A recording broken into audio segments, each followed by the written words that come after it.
നമസ്കാരം, ഞാൻ ഡോക്ടർ ഭാഗ്യ എസ്. ഇന്ന് നമ്മൾ സംസാരിക്കാൻ പോകുന്ന വിഷയം ഹൈ ബി പിയും ഉപ്പും തമ്മിലുള്ള ബന്ധത്തെ പറ്റിയാണ്. നിങ്ങളെല്ലാവരും കേട്ടിട്ടുണ്ടാവും, ആർക്കെങ്കിലും ബി പി കൂടുതലാണ് അല്ലെങ്കിൽ പ്രഷറിൻ്റെ രോഗമുണ്ട് എന്ന് പറഞ്ഞാൽ ഉപ്പ് കുറയ്ക്കണം എന്നെല്ലാം ഡോക്ടർമാർ പറയുന്നത്. എന്തുകൊണ്ടായിരിക്കും അങ്ങനെ പറയുന്നതെന്ന് നിങ്ങൾ ആലോചിച്ചിട്ടുണ്ടോ? നമ്മുടെ ശരീരത്തിൽ നമ്മൾ ഭക്ഷണത്തിൽ കൂടെ കഴിക്കുന്ന ഉപ്പിൻ്റെ അളവും ബ്ലഡ് പ്രഷർ അഥവാ ബി പിയും തമ്മിൽ ഒരു ഡയറക്റ്റ് ആയിട്ടുള്ളൊരു ബന്ധമുണ്ട്. ഇത് വളരെ കാലങ്ങളായി പല പല പഠനങ്ങളിലൂടെ 100-ലധികം പഠനങ്ങളിലൂടെ തെളിയിക്കപ്പെട്ടിട്ടുള്ള കാര്യമാണ്. നമുക്ക് കൂടുതലായിട്ട് നമ്മൾ ഉപ്പ് കഴിച്ചിട്ടുണ്ടെങ്കിൽ അതനുസരിച്ച് നമ്മുടെ ബി പിയുടെ അളവ് കൂടിയിരിക്കും എന്നുള്ളത്. ഹൈ ബി പി എന്ന് പറയുന്നത് വളരെ ഡേഞ്ചറസ് ആയിട്ടുള്ള ഒത്തിരി ആരോഗ്യ പ്രശ്നങ്ങൾ ഉണ്ടാക്കാവുന്ന ഒരു കാര്യമാണ്. ബി പി കൂടി നിൽക്കുന്നത് നമ്മളുടെ ഹാർട്ടിൻ്റെ ആരോഗ്യം, അതായത് കൂടുതൽ സാധാരണയായിട്ട് ഹാർട്ട് അറ്റാക്ക്, ഹാർട്ട് ഫെയിലിയർ ഉണ്ടാവാനുള്ള കാരണം ഉണ്ടാകും. അതുപോലെ തന്നെ കിഡ്നിയുടെ പ്രവർത്തനത്തെ ബാധിക്കും. കൂടുതൽ ബി പി കൂടി നിന്നാൽ കിഡ്നി ഫെയിലിയർ ഉണ്ടാവാനുള്ള സാധ്യതയുണ്ട്. അതുപോലെ ബ്രെയിനിൻ്റെ പ്രവർത്തനത്തെ ബാധിച്ച് സ്ട്രോക്ക് ഉണ്ടാവാനുള്ള സാധ്യതയുണ്ട്. അപ്പോൾ അതെല്ലാം ഈ ബി പിയുടെ അളവുമായിട്ട് കോറിലേറ്റ് ചെയ്തിരിക്കുകയാണ്. അപ്പോൾ എത്ര കൂടുതൽ ബി പി നമുക്കുണ്ടോ ഈ രോഗങ്ങളെല്ലാം വരാനുള്ള സാധ്യത അത്രയും കൂടുതലായിരിക്കും. അതുകൊണ്ടാണ് ബി പി എത്രമാത്രം കുറയ്ക്കാമോ അത്രയും നല്ലതാണ് എന്ന് നമ്മൾ പറയുന്നത്. അപ്പം ബി പി എന്ന് പറയുന്നത് നമ്മുടെ ശരീരത്തിൻ്റെ ഓരോരോ പ്രത്യേകതകൾ അനുസരിച്ചാണ്. സാധാരണയായിട്ടും ആൾക്കാർക്ക് ബി പി ഉണ്ടാകുന്നത് പ്രായം കൂടുമ്പോഴാണ് നമ്മൾ കാണാറുണ്ട്. അപ്പോൾ അതൊരു വളരെ അധികം തെളിയിക്കപ്പെട്ടുള്ള കാര്യമാണ്. പ്രായം കൂടുന്നതനുസരിച്ച് നമ്മുടെ ബി പി സാധാരണയായി കൂടിയിരിക്കും. അതുപോലെ തന്നെ നമ്മുടെ ശരീരത്തിൻ്റെ പല പല ജനിതക ഘടനകൾ, വെയിറ്റ്, നമ്മുടെ കിഡ്നിയുടെ പ്രവർത്തനം, ഇതൊക്കെ അനുസരിച്ചായിരിക്കും ഓരോരുത്തരുടെ ബ്ലഡ് പ്രഷർ ഇരിക്കുന്നത്. പക്ഷേ അതിൽ ഏറ്റവും ഇമ്പോർട്ടൻ്റ് ആയിട്ടുള്ള കാര്യം എന്ന് പറയുന്നത് നമ്മൾ ഭക്ഷണത്തിൽ കൂടെ കഴിക്കുന്ന ഉപ്പിൻ്റെ അളവും ഇതേപോലെ തന്നെ നമ്മുടെ ബി പിയെ തീരുമാനിക്കുന്ന ഒരു ഇമ്പോർട്ടൻ്റ് ആയിട്ടുള്ള ഘടകമാണ്. അപ്പം നമുക്ക് നമ്മുടെ പ്രായത്തിനെയോ നമ്മുടെ ശരീരഘടനയെയോ നമ്മുടെ ജെനറ്റിക്സിനെയോ നമ്മുടെ കിഡ്നി ഫംഗ്ഷനെയോ ഒന്നും മാറ്റാൻ പറ്റത്തില്ല. പക്ഷേ നമുക്ക് മാറ്റാൻ പറ്റുന്ന ഒരു കാര്യമാണ് നമ്മൾ ഭക്ഷണത്തിൽ കൂടെ കഴിക്കുന്ന ഉപ്പിൻ്റെ അളവ്. അതുകൊണ്ടാണ് നമ്മൾ ബി പി ഉള്ള ഒരാളാണെന്ന് പറയുമ്പോൾ തന്നെ നമുക്ക് ഉപ്പിൻ്റെ അളവ് കുറച്ചുകൊണ്ട് വളരെ ഈസി ആയിട്ട് നമുക്ക് അതിനെ മോഡിഫൈ ചെയ്യാൻ പറ്റുന്ന ഒരു റിസ്ക് ഫാക്ടറാണ് എന്ന് പറയുന്നത്. ഈ ഉപ്പ് അല്ലെങ്കിൽ സോഡിയം ക്ലോറൈഡ് എന്ന് പറയുന്നത് നമ്മൾ സാധാരണ ടേസ്റ്റിന് വേണ്ടി നമ്മുടെ ഭക്ഷണത്തിൽ ഉപയോഗിച്ച് തുടങ്ങിയ ഒരു വസ്തുവാണ്. അപ്പോൾ ഇത് നമ്മുടെ പ്രാചീന മനുഷ്യരൊക്കെ ശരിക്കും പറഞ്ഞാൽ ഉപ്പ് ഉപയോഗിച്ചിരുന്നില്ല. ഉപ്പ് നമ്മൾ കുറേ ഹ്യൂമൻസ് ഇവോൾവ് ചെയ്ത അനുസരിച്ച് നമ്മൾ പ്രകൃതിയിൽ നിന്ന് സെപ്പറേറ്റ് ചെയ്തെടുത്ത ഒരു കോമ്പണൻ്റ് ആണ്. അപ്പം വളരെ ട്രൈബൽ ആയിട്ടുള്ള കുറേ ആൾക്കാർ നമ്മുടെ ബ്രസീലിലൊക്കെ ഉള്ള പല ട്രൈബൽ പോപ്പുലേഷനും ഇപ്പോഴും ഉപ്പ് ഉപയോഗിക്കാതെ ജീവിക്കുന്നവരുണ്ട്. അപ്പോൾ അവരുടെയൊക്കെ നോർമൽ ബി പി എടുത്ത് നോക്കിക്കഴിഞ്ഞാൽ നമ്മളിപ്പോൾ കാണുന്ന ഈ 120/80 അതാണല്ലോ നമ്മുടെ നോർമൽ ബി പി എന്ന് പറയുന്നത്. അതിലും വളരെ താഴെയാണ് ആ ട്രൈബൽ ഗ്രൂപ്പുള്ള ആൾക്കാരുടെ ബ്ലഡ് പ്രഷർ. കാരണം അവരുടെ സാധാരണ ജീവിതത്തിൽ അവർ ഉപ്പ് എന്ന് പറയുന്ന സാധനമേ ഉപയോഗിക്കുന്നില്ല. അപ്പം നമ്മൾ ഉപ്പ് ഉപയോഗിച്ചില്ലെങ്കിലും നമുക്ക് സത്യം പറഞ്ഞാൽ ഒരു പ്രശ്നം ഉണ്ടാകത്തില്ല. അപ്പോൾ ഉപ്പ് നമ്മൾ മാനുഷികമായിട്ട് നിർമ്മിച്ചെടുത്ത് നമ്മുടെ ടേസ്റ്റിന് വേണ്ടി നിർമ്മിച്ചെടുത്ത് ഇത്രയും കാലങ്ങളായിട്ട് നമ്മൾ ഉപയോഗിച്ച് പോകുന്ന ഒരു വസ്തുവാണ്. അപ്പോൾ ഉപ്പ് നമ്മുടെ ബോഡിയിൽ കൂടുതലായിട്ട് ഉപയോഗിച്ചാൽ നമുക്ക് ബി പി കൂടും എന്ന് ഞാൻ ഒന്ന് പറഞ്ഞു. അത് മാത്രമല്ല, ഉപ്പ് മാത്രം കൊണ്ട് ഒരുപാട് എക്സസ് ആയിട്ട് നമ്മൾ സോൾട്ട് ഉപയോഗിച്ച് കഴിഞ്ഞാൽ ഉണ്ടാകുന്ന വേറെ പ്രശ്നങ്ങളും ഉണ്ട്. കാരണം പല പഠനങ്ങളും തെളിയിക്കുന്നത് നമ്മൾ ആവശ്യത്തിലധികം ഉപ്പ് ഉപയോഗിച്ച് കഴിഞ്ഞാൽ നമ്മുടെ ഹാർട്ടിൻ്റെ സ്ട്രക്ചർ തന്നെ ചെറിയ വ്യത്യാസങ്ങൾ ഉണ്ടാവുകയും ഹാർട്ട് ഫെയിലിയർ ഉണ്ടാകാനുള്ള സാധ്യത ഉണ്ടാവുകയും ചെയ്യും. അതുപോലെ തന്നെ നമ്മുടെ ശരീരത്തിലെ എല്ലുകളുടെ ബലം കുറഞ്ഞ ഓസ്റ്റിയോപൊറോസിസ് എന്നുള്ള രോഗത്തിൻ്റെ ഒരു റിസ്ക് ഫാക്ടറാണ്. അതുപോലെ എക്സസീവായിട്ട് ഉപ്പ് ഉപയോഗിച്ചാൽ നമ്മുടെ കിഡ്നിയിൽ സ്റ്റോണുകൾ ഉണ്ടാകാനുള്ള സാധ്യത കൂടുതലാണ്. ഗ്യാസ്ട്രിക് അല്ലെങ്കിൽ വയറിനുള്ളിലുള്ള ക്യാൻസർ, ഇതുമായിട്ടൊക്കെ അമിതമായിട്ടുള്ള ഉപ്പ് ഉപയോഗത്തിന് ബന്ധമുണ്ട്. അപ്പോൾ ഇതിൽ നിന്നൊക്കെ നമുക്ക് മനസ്സിലാക്കാൻ പറ്റുന്ന കാര്യം എന്ന് പറഞ്ഞാൽ ഈ ഉപ്പ് എന്ന് പറയുന്ന സാധനം നമ്മൾ മാക്സിമം കുറച്ച് ഉപയോഗിക്കേണ്ട ഒരു വസ്തുവാണ്, പ്രത്യേകിച്ചും ബി പി ഉള്ളവർക്ക്.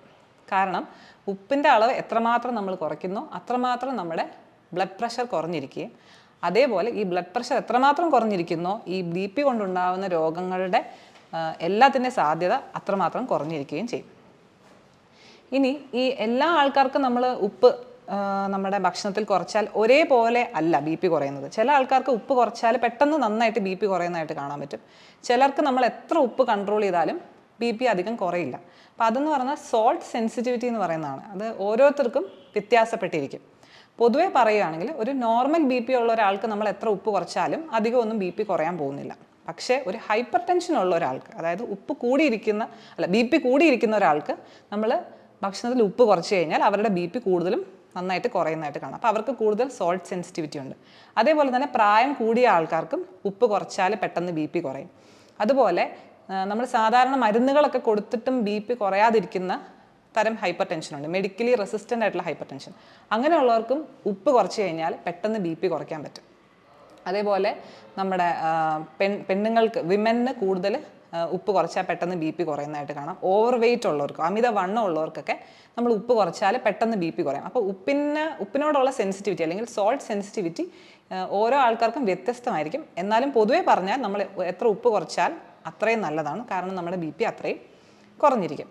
ഇനി നമ്മൾ എങ്ങനെയാണ് ഉപ്പ് കുറയ്ക്കുക, അല്ലെങ്കിൽ എത്രയാണ് നമുക്ക് സാധാരണയായിട്ട് കഴിക്കാവുന്ന അളവ്? അപ്പോൾ പല നമ്മുടെ സംഘടന, ലോകാരോഗ്യ സംഘടന, അതുപോലെ തന്നെ അമേരിക്കൻ ഹാർട്ട് അസോസിയേഷൻ, അങ്ങനെ പല സംഘടനകളുടെയും പല റെക്കമെൻഡേഷൻസും ഉണ്ട് നമുക്ക് ഒരു ദിവസം എത്ര ഉപ്പ് കഴിക്കാം. അപ്പോൾ ശരാശരി പറഞ്ഞു കഴിഞ്ഞാൽ ഒരു 4 to 5 grams of sodium chloride, അതായത് സോൾട്ട്, നമ്മുടെ ഉപ്പ്. അപ്പോൾ അത് ഒരു 4 to 5 gram എന്ന് പറഞ്ഞാൽ 1 ടീസ്പൂൺ ഉപ്പാണ് നമ്മൾ ഒരു ദിവസത്തേക്ക് ഒരാൾക്ക് മാക്സിമം പറയുന്ന ഉപ്പ്. അതാണ് മാക്സിമം, അതിന് താഴെ ആയിരിക്കണം നമ്മൾ കൺസ്യൂം ചെയ്യുന്ന ഉപ്പ്. പക്ഷെ നിങ്ങളൊന്ന് ആലോചിച്ച് നോക്കിക്കുക, പ്രാക്ടിക്കലായിട്ട് നമുക്ക് ഒരു ദിവസം രാവിലെ ഒരു സ്പൂൺ ഉപ്പേ കഴിക്കാവുള്ളൂ എന്ന് തീരുമാനിക്കാൻ പറ്റില്ല. കാരണം നമ്മളല്ല നമ്മുടെ പല ഭക്ഷണങ്ങളിലെയും ഉപ്പ് നിശ്ചയിക്കുന്നത്. അതിൻ്റെ മെയിൻ കാരണം എന്താണെന്ന് വെച്ചാൽ നമ്മളിപ്പോൾ കഴിക്കുന്ന ഭക്ഷണത്തിൻ്റെ ചേഞ്ചസ് ആണ്. പണ്ട് കാലങ്ങളിൽ നമ്മൾ എന്ത് ഭക്ഷണം കഴിക്കുന്നു എല്ലാം നമ്മുടെ വീട്ടിൽ തന്നെ ഉണ്ടാക്കുന്ന ഭക്ഷണങ്ങളായിരുന്നു. അപ്പോൾ അതിൽ എന്തുമാത്രം ഉപ്പുണ്ട് എന്നുള്ളത് നമ്മുടെ കൈപ്പിടിയിലായിരുന്നു. നമ്മൾ അഡീഷണലായിട്ട് ചേർക്കുന്ന ഉപ്പ് എന്താണോ അതായിരിക്കും ആ ഭക്ഷണത്തിൽ ഉണ്ടാകുന്നത്. പക്ഷേ ഇന്നത്തെ നമ്മുടെ ഒരു ഭക്ഷണ ശൈലി പൂർണ്ണമായിട്ടും മാറിയിരിക്കുകയാണ്. നമ്മളിപ്പോൾ കൂടുതലായിട്ട് ഉപയോഗിക്കുന്നത് പാക്കേജ്ഡ് ആയിട്ടുള്ള ഫുഡ്സ്, പ്രോസസ്ഡ് ആയിട്ടുള്ള ഫുഡ്സാണ്. അപ്പോൾ ഒരു പഠനം തെളിയിക്കുന്നത് എന്താ വെച്ചാൽ, ഒരു വെസ്റ്റേൺ ഡയറ്റ് നമ്മൾ ഫോളോ ചെയ്യുകയാണെങ്കിൽ ഒരു 80% ഉപ്പും നമുക്ക് കിട്ടുന്നത് ഈ ഒരു പാക്കേജ്ഡ് ഫുഡിൽ നിന്നും പ്രോസസ്ഡ് ഫുഡിൽ നിന്നുമാണ്, അല്ലാതെ നമ്മളായിട്ട് ഭക്ഷണത്തിൽ ചേർക്കുന്ന ഉപ്പല്ല. അപ്പോൾ അതുകൊണ്ട് നമുക്ക് നമ്മുടെ ദൈനംദിന ജീവിതത്തിൽ ഉപ്പ് നമുക്ക് റെസ്ട്രിക്റ്റ് ചെയ്യണമെങ്കിൽ ഏറ്റവും നല്ല മാർഗം എന്ന് പറഞ്ഞാൽ ഈ പ്രോസസ്ഡ് ആൻഡ് പാക്കേജ്ഡ് ഫുഡുകൾ എത്രമാത്രം കുറയ്ക്കാമോ അല്ലെങ്കിൽ എത്രമാത്രം കഴിക്കാതിരിക്കാമോ അത്രയും നല്ലത്. നമ്മൾ പൊതുവെ ഒരു റെസ്റ്റോറൻറ്റിൽ പോയിട്ട് കഴിച്ചാലും അവിടെ ഉണ്ടാക്കുന്ന ഫുഡിലാണെങ്കിൽ പോലും നമ്മൾ സാധാരണ ഇടുന്നതിന് ഒരുപാട് ഇരട്ടി സോൾട്ടാണ് അവർ അതിൽ ചേർക്കുന്നത്. അപ്പം റെസ്റ്റോറൻറ്റ്സ് എന്നുള്ള ഭക്ഷണം, പാക്കേജ്ഡ് ഫുഡ്, പ്രത്യേകിച്ച് ഫ്രൈഡ് ആയിട്ടുള്ള ഫുഡ്, ചിപ്സ്, പിന്നെ നമ്മൾ സാധാരണ കഴിക്കുന്ന നൂഡിൽസ്, അതുപോലെ സിറിയൽ, നമ്മൾ ഈ കെല്ലോഗ്സിൻ്റെയൊക്കെ സിറിയൽസ് കഴിക്കുമല്ലോ, അതുപോലെ തന്നെ നമ്മൾ കഴിക്കുന്ന എല്ലാ തരം പിക്കിൾസ്, ക്യാൻഡ് ഫുഡ്, സോസേജസ്, നമ്മൾ യൂഷ്വലി ഉപയോഗിക്കുന്ന എന്ത് റെഡി ടു കുക്ക് ആയിട്ടുള്ള ഫുഡ് ഐറ്റംസിലെല്ലാം അധികമായിട്ടുള്ള സോൾട്ട് ആഡഡ് ആയിട്ടുണ്ട്. അത് മാത്രമല്ല, പലപ്പോഴും നമ്മൾ കാണാറുണ്ട് പ്രായമായി കഴിഞ്ഞാൽ ആൾക്കാർ എപ്പോഴും കഞ്ഞിയിലേക്കാണ്. അപ്പം കഞ്ഞി കുടിക്കുക എന്നുള്ളത് നമ്മുടെ കേരളീയരുടെ ഒരു ശീലമാണ്. ഈ കഞ്ഞിക്കകത്ത് നമ്മൾ പൊതുവെ എല്ലാ പ്രായമായവർക്കും ടേസ്റ്റ് ചിലപ്പോൾ കുറവായിരിക്കും. അവർക്ക് പ്രായമാകുമ്പോൾ ഒന്നിനും രുചിയില്ലാന്ന് തോന്നിയിട്ട് അവർ അഡീഷണലായിട്ട് ഒത്തിരി ഉപ്പ് ചേർക്കുന്നതായിട്ട് കാണാറുണ്ട്. അപ്പോൾ അതും വേറൊരു വലിയ ഒരു പ്രശ്നമാണ്. കാരണം നമ്മളല്ലാതെ തന്നെ കഴിക്കുന്ന ഭക്ഷണത്തിൽ ഒരുപാട് ഉപ്പുണ്ട്, അതിൻ്റെ കൂടെ നമ്മളായിട്ട് കൂടുതൽ ഉപ്പ് ചേർത്ത് കഴിക്കുന്നത് ഒട്ടും നല്ലതല്ല. പിന്നെ അതിൻ്റെ കൂടെ തന്നെ കഞ്ഞിയുടെ കൂടെ പൊതുവെ എല്ലാവരും കഴിക്കുന്ന സാധനങ്ങളാണ് പപ്പടം, അല്ലെങ്കിൽ അച്ചാർ, അല്ലെങ്കിൽ ഉണക്കമീൻ. ഇതെല്ലാം കുറച്ച് ടേസ്റ്റിന് വേണ്ടി കഴിക്കുന്നതാണെങ്കിൽ പോലും അതിലെല്ലാം അമിതമായിട്ടുള്ള ഉപ്പിൻ്റെ അളവുണ്ട്. അപ്പോൾ പ്രത്യേകിച്ചും പ്രായമായവർക്കാണ് കൂടുതൽ ഈ ബ്ലഡ് പ്രഷർ കൂടി നിൽക്കുന്ന അവസ്ഥ ഉണ്ടാകുന്നത്. അതുകൊണ്ട് അവർക്ക് പ്രത്യേകിച്ച് ഇങ്ങനെയുള്ള ഭക്ഷണ രീതികളിൽ നിന്ന് മാറ്റം വരുത്തുന്നത് തന്നെയാണ് നമ്മൾ ഉപ്പ് കുറയ്ക്കാൻ ഏറ്റവും നല്ലത്. അപ്പം പലരും വിചാരിക്കും നമ്മൾ ഇങ്ങനെയൊക്കെ ഉപ്പ് കുറച്ചാൽ നമ്മൾ എങ്ങനെ ടേസ്റ്റോട് കൂടി ഭക്ഷണം കഴിക്കും എന്നൊക്കെ. പക്ഷേ നമ്മൾ മനസ്സിലാക്കേണ്ട ഒരു കാര്യം എന്ന് വെച്ചാൽ, നമുക്ക് ഉപ്പിനോടുള്ള നമ്മുടെ ടേസ്റ്റ് എന്ന് പറഞ്ഞാൽ നമ്മളത് ശീലിക്കുന്ന അനുസരിച്ചുള്ളൊരു ശീലം മാത്രമാണ്. ഒരുപാട് പഠനങ്ങളൊക്കെ നടത്തിയിട്ടുണ്ട്. അപ്പോൾ ഒരു 14 ദിവസം, ഒരു 2 ആഴ്ച നമ്മൾ കുറച്ചൊരു ഭക്ഷണം കഴിച്ചു കഴിഞ്ഞാൽ നമ്മൾ അതിനോട് അഡാപ്റ്റ് ആവും എന്നുള്ളതാണ് എല്ലാ പഠനങ്ങളും തെളിയിക്കുന്നത്. അത് കഴിഞ്ഞ് കഴിയുമ്പോൾ നമുക്ക് അധികം ഉപ്പ് ഇല്ലാതെ തന്നെ നമുക്ക് കഴിക്കാൻ പറ്റും, ടേസ്റ്റോട് കൂടി തന്നെ കഴിക്കാൻ പറ്റും. നമ്മുടെ നാക്കിലുള്ള ടേസ്റ്റ് ബഡ്സിൻ്റെ ഒരു ശീലം മാത്രമാണ് ഈ അമിത ഉപ്പുമായിട്ട് നമ്മൾ പോയിക്കൊണ്ടിരിക്കുന്നത്. അപ്പോൾ അത് കുറച്ചൊന്ന് നമ്മൾ മനസ്സ് വെച്ചാൽ, ഒരു 2 ആഴ്ച നമുക്ക് കുറച്ച് ടേസ്റ്റ് ഇല്ല എന്ന് തോന്നിയാൽ പോലും നമ്മൾ അതേ ഡയറ്റിനെ നമ്മൾ ഫോളോ ചെയ്ത് കഴിഞ്ഞാൽ നമുക്കത് കണ്ടിന്യൂ ചെയ്യാൻ പറ്റും. അപ്പോൾ നമ്മൾ എല്ലാം കൂടെ ഒന്നിച്ച് ചെയ്യണം എന്ന് വിചാരിക്കേണ്ട.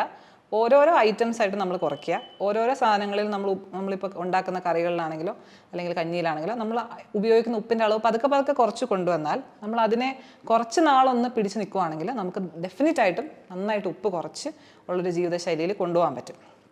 ഇനി നമ്മൾ ഈ ഭക്ഷണത്തിൽ അടങ്ങിയിട്ടുള്ള ഉപ്പ് കുറയ്ക്കാനായിട്ട് പല ആൾക്കാരും ഇന്ദുപ്പ് ഉപയോഗിക്കുന്നതായിട്ട് കാണാറ്. ഇന്ദുപ്പ് എന്ന് പറഞ്ഞാൽ അതൊരു പൊട്ടാഷ്യം ക്ലോറൈഡാണ്. അപ്പം നമ്മുടെ ഈ ഉപ്പിൻ്റെ അകത്തുള്ള സോഡിയം ക്ലോറൈഡിലുള്ള സോഡിയമാണ് ബി പി കൂടാനുള്ള കാരണമാകുന്നത്. അതുകൊണ്ട് പൊട്ടാഷ്യം ക്ലോറൈഡ് എന്ന് പറയുന്ന ഇന്ദുപ്പ് കഴിക്കുവാണെങ്കിൽ ബി പി അധികം കൂടാറില്ല. അപ്പോൾ അത് ഉപയോഗിക്കുന്നതിന് മുമ്പ് നിങ്ങൾ എന്തായാലും ഡോക്ടറെ സമീപിച്ച് നിങ്ങൾക്ക് അത് കഴിക്കാമോ, കാരണം പല ആൾക്കാർക്കും കിഡ്നി രോഗങ്ങളുള്ളവർക്കൊക്കെ പൊട്ടാസ്യത്തിൻ്റെ അളവ് കൂടിക്കഴിഞ്ഞാൽ അതൊരു പ്രശ്നമാണ്. അത് വളരെ ഡേഞ്ചറസ് ആയിട്ടുള്ളൊരു പ്രശ്നമാണ്. അതുകൊണ്ട് നമ്മൾക്ക് ഒരു കിഡ്നി രോഗങ്ങളൊന്നും ഇല്ലാത്ത ഒരാളാണ്, നോർമൽ ആളാണെങ്കിൽ മാത്രം, അതും പൂർണ്ണമായിട്ടും ഉപ്പിനെ റീപ്ലേസ് ചെയ്യണമെന്നില്ല, കുറച്ചൊക്കെ നമുക്ക് ഇന്ദുപ്പ് വേണമെങ്കിൽ ഉപ്പിന് പകരമായിട്ട് ഉപയോഗിക്കാം. ഇനി നമ്മുടെ ഉപ്പിൻ്റെ അളവ് നമ്മൾ ഭക്ഷണത്തിൽ കുറയ്ക്കുന്നതിന് ഒരു കാര്യം ഞാൻ പറഞ്ഞതുപോലെ തന്നെ ഈ അഡീഷണൽ ഓവറായിട്ടുള്ള ഉപ്പുള്ള സാധനങ്ങൾ കുറയ്ക്കുക. രണ്ടാമതായിട്ട് നമ്മുടെ ആഹാരം മൊത്തത്തിൽ കുറയ്ക്കുക എന്നുള്ളതാണ് വേറൊരു ഇമ്പോർട്ടൻ്റ് ആയിട്ടുള്ള കാര്യം. കാരണം പൊതുവെ എല്ലാവരും ഇപ്പം നമ്മൾ ആവശ്യത്തിലധികം ഭക്ഷണം കഴിക്കുന്നവരായിട്ടാണ് നമ്മൾ കാണാറ്. അപ്പം നമ്മൾ ടോട്ടൽ നമുക്ക് ആവശ്യമുള്ളതിലും അധികം ക്വാണ്ടിറ്റി ഭക്ഷണം നമ്മൾ കഴിക്കുമ്പോൾ അതനുസരിച്ച് ഡെഫിനറ്റായിട്ടും ഉപ്പിൻ്റെ അളവും കൂടി തന്നെ നിൽക്കും. അപ്പം നമ്മൾ കഴിക്കുന്ന ആഹാരത്തിൻ്റെ അളവ് നമ്മളൊരു അറ്റ്ലീസ്റ്റ് ഒരു 1/3 എങ്കിലും കുറയ്ക്കുവാണെങ്കിൽ, അല്ലെങ്കിൽ ഒരു പകുതിയായിട്ട് കുറയ്ക്കുവാണെങ്കിൽ നമ്മൾ കഴിക്കുന്ന ഉപ്പിൻ്റെ അളവ് സ്വാഭാവികമായിട്ടും പകുതിയായി കുറയും. അപ്പം അമിതമായിട്ട് ഭക്ഷണം കഴിക്കുന്നത് കുറയ്ക്കുക, അതും ഒരു ഉപ്പ് കുറയ്ക്കാനുള്ള ഒരു മാർഗം തന്നെയാണ്. മൂന്നാമതായിട്ട് നമുക്ക് ചെയ്യാൻ പറ്റുന്ന കാര്യമാണ് നമ്മൾ നന്നായിട്ട് പഴങ്ങളും പച്ചക്കറികളും അധികം കഴിക്കുക എന്നുള്ളത്. കാരണം എല്ലാ ഫ്രൂട്ട്സും വെജിറ്റബിൾസിലും എല്ലാം ഏറ്റവും കുറഞ്ഞ ഉപ്പുള്ള സാധനങ്ങളാണ്. അപ്പം ഫ്രൂട്ട്സ് ആൻഡ് വെജിറ്റബിൾസ് നമ്മുടെ ഡയറ്റിൽ നമ്മൾ എത്ര മാത്രം നമ്മൾ ഇൻക്ലൂഡ് ചെയ്യുന്നു. അപ്പം നമ്മൾ സാധാരണ റെക്കമെൻഡേഷൻസ് പറയുന്നത് ഒരു 4-5 സെർവിങ്സ് ഒക്കെ, അതായത് നമ്മൾ 3 നേരം ഭക്ഷണം കഴിക്കുമ്പോൾ 3 നേരത്തിലും പകുതിയോളം വെജിറ്റബിൾസും ഫ്രൂട്ട്സും ആയിരിക്കണം എന്നുള്ളതാണ് റെക്കമെൻഡേഷൻ. അപ്പം നമ്മൾ കഴിക്കുന്നത് നമ്മൾ ആലോചിച്ച് നോക്കിയാൽ അറിയാം, അതിൽ എത്രയോ കുറവാണ് നമ്മൾ കഴിക്കുന്ന പച്ചക്കറികളും പഴങ്ങളും പച്ചക്കറികളും എത്രമാത്രം നമുക്ക് കൂട്ടാവോ അത്രയും കൂട്ടുക. നമ്മൾ ഉപയോഗിച്ചുകൊണ്ടിരിക്കുന്ന ഈ പ്രോസസ്ഡ് ഫുഡ്, പാക്കേജ്ഡ് ഫുഡ്, അതെല്ലാം പൂർണ്ണമായിട്ട് ഒഴിവാക്കുക.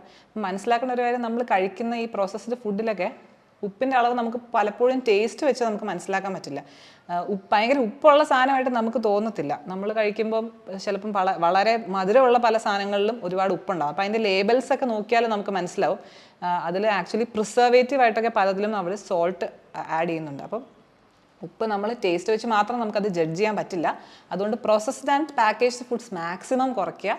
പഴങ്ങളും പച്ചക്കറികളും എത്രയധികം കഴിക്കാവോ അത്രയും കഴിക്കുക. മൊത്തത്തിൽ അതുള്ള നമ്മുടെ ഭക്ഷണത്തിൻ്റെ അളവ് നന്നായിട്ട് നിയന്ത്രിക്കുക. ഇത്രയും കാര്യങ്ങൾ ചെയ്ത് കഴിഞ്ഞാൽ നമുക്ക് ഉപ്പിൻ്റെ അളവ് നമ്മുടെ ആവശ്യത്തിലേക്ക് നമുക്ക് കൊണ്ടുവരാൻ പറ്റും. അത് കാരണം നമുക്ക് BP നന്നായിട്ട് കൺട്രോൾ ചെയ്യാൻ പറ്റും. BP കൊണ്ടുണ്ടാവുന്ന എല്ലാ ആരോഗ്യ പ്രശ്നങ്ങളും ഈ BPയുടെ ലെവലിനെ ആശ്രയിച്ചാണ് ഇരിക്കുന്നത്. അതുകൊണ്ട് BP എത്രമാത്രം നമുക്ക് കുറച്ച് വെക്കാമോ അത്രയും കുറച്ച് വെക്കുന്നത് നമുക്ക് വളരെ ഈസി ആയിട്ട് ഈ വഴി കൂടെ ചെയ്യാൻ പറ്റും. അതോടെ നമ്മുടെ ആരോഗ്യം നന്നായിട്ട് മെച്ചപ്പെടും.